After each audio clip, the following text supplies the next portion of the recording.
My name is Blake Calhoun. I'm a freelance filmmaker and YouTube creator. And during the pandemic, I had a Tuff Shed built in my backyard to use as a home studio. This series of videos shows how I did it and how you can too. So it's about 5 days before I get my Tuff Shed installed, and so what I'm going to do today and this weekend coming up is build a foundation. Now, this isn't a foundation like you would do for a shed where you're digging into the ground. I'm just putting down gravel, some dirt, kind of leveling things up, mainly for irrigation and also just as a weed barrier because I'm going to be putting it over some grass over here. So it's a really simple foundation because the Tuff Shed actually comes with its own foundation that's made out of steel and it lasts about 40 years. Really what I'm doing is just getting it prepared for the install. And these flags, you might be wondering why they're in the ground.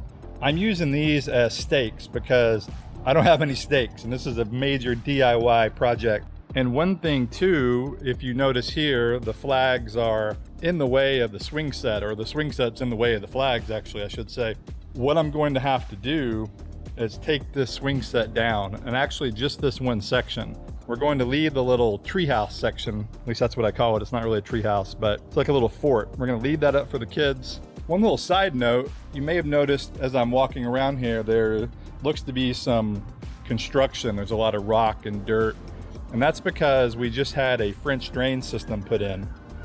This area back here in the corner of the yard, water builds up, and you can actually see some water around the edges there, but the drain picked it up. Our sprinkler system went off.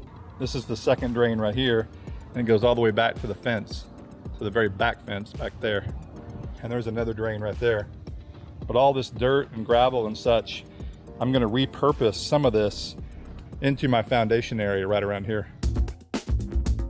So to do the basic measurements, all I did was I got a tape measure and I measured from the fence to the first stake, and that's roughly 5 feet. And then I measured 10 feet across to the other stake. And then to come over here, this is 16 feet. And then the last one is over here, and that one again is 5 feet. This doesn't have to be precise, at least for what I'm doing. I'm going to build this at approximately an inch or two bigger than 10 by 16. And then around the outside, probably another, I don't know, 10 to 12 inches, I'm going to put a little rock bed with really nice looking river rock. The rock that's gonna go under here is going to be just some traditional gravel, not pea gravel, but more like larger gravel that can withstand pressure. And so it's not going to be necessarily very good looking, but it'll be covered by the foundation. At least that's the plan.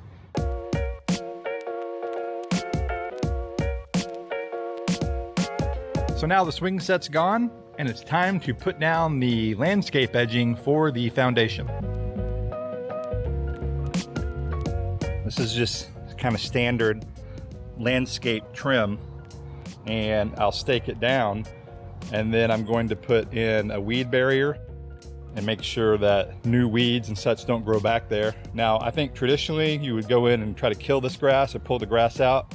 That's above my pay grade. And so again, I'm kind of doing this DIY. I've done this before, putting gravel in on the side of our house, and it worked fine. All right, I'm at a little bit of a stopping point here. I realized that I didn't get the stakes that come with this landscape trim. I thought it came in the pack, and so now I have to go back to Home Depot, which if you guys have done any DIY projects yourself, I'm sure you can relate. Going back to the store multiple times.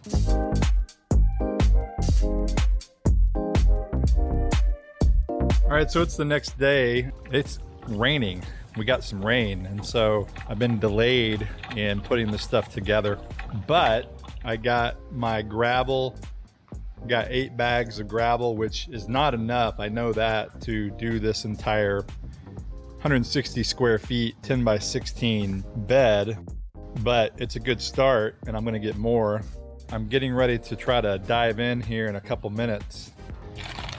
And I'm using these landscaping stakes. They're from the company called Vigoro, I think that's how you say it. And so these will go in and hold the edging, and I'm gonna put them in the corners right now to make sure that everything is lined up properly. All right, so first I'm going to get a tape measure and make sure that where these flags are, my stakes, that they are appropriately measured, because they have moved a little bit once I put down the landscaping edging, and also because of the weather and the rain, they've been knocked over. All right, so I've encountered my first little mess up here. Right here, I cut this yesterday, the trim. I thought I left myself plenty of extra. And it turns out I cut it about 6 inches or so too short. And so I'm gonna have to do a little patch. I'm gonna have to cut a piece here and then put it over here. Now, not a huge deal because I'll be able to cover that with my decorative rock that's gonna go on the outside over here. This should be under the shed or on the edge of the shed, but darn, a little bit of a mess up that was easily preventable. I should have left myself more slack, I guess, for lack of a better word, but evidently didn't measure properly. All right, so that was a pretty easy fix. I cut a piece and I overlapped it with these other pieces. And so, again, this won't show. If this would be showing, it would be a little more of an issue. I'd probably put it on the back, but I think this will work. And by the way, I'm not hammering these stakes all the way in yet because I'm gonna lay down the weed barrier, and I wanna make sure that I have the ability to put the weed barrier under this a little bit, so I wanna be able to lift this up, and then I'll stake it down all the way around, and I'll also stake down the weed barrier. All right, so the sun has come out, which is good to dry this stuff out, because boy, it's muddy back there. I've decided that seam in the middle that I'm going to put down one more stripe of weed barrier. I got a little bit left. Probably was a good idea to do that in the beginning because the way I've pulled it tight on the edges, I have a little bit of dirt showing in the middle and I don't want that. All right, and so now I'm going to put these fabric pegs in to hold down the weed barrier. Everything is pegged down, ready to go for the gravel.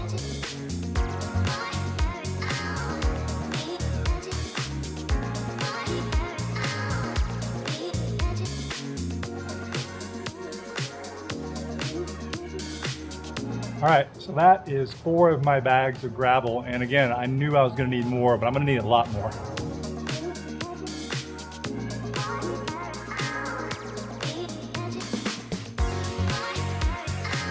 Okay, so that's 8 bags of gravel down, and I got 10 more coming, so we'll see. I don't think I'm gonna have enough.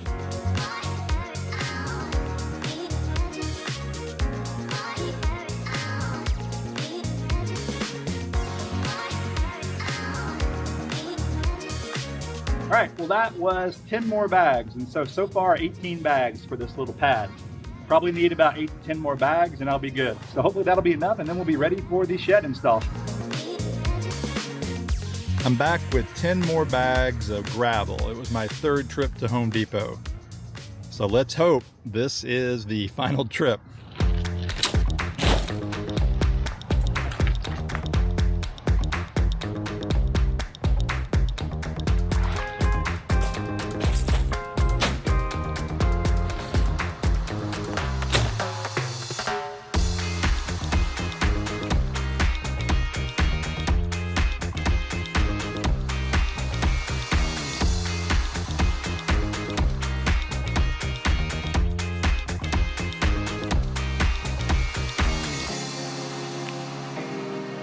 All right, that is the 10 bags put down, and so a total of 28 bags on this pad.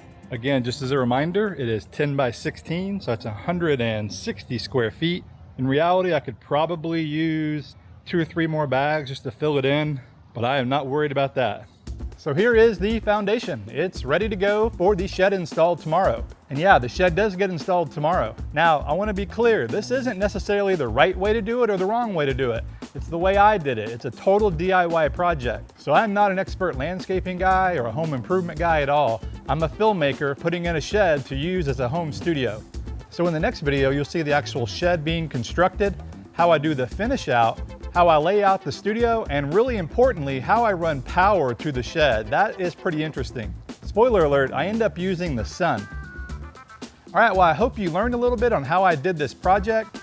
Thanks for watching. Please like, subscribe, and I will see you in the next video.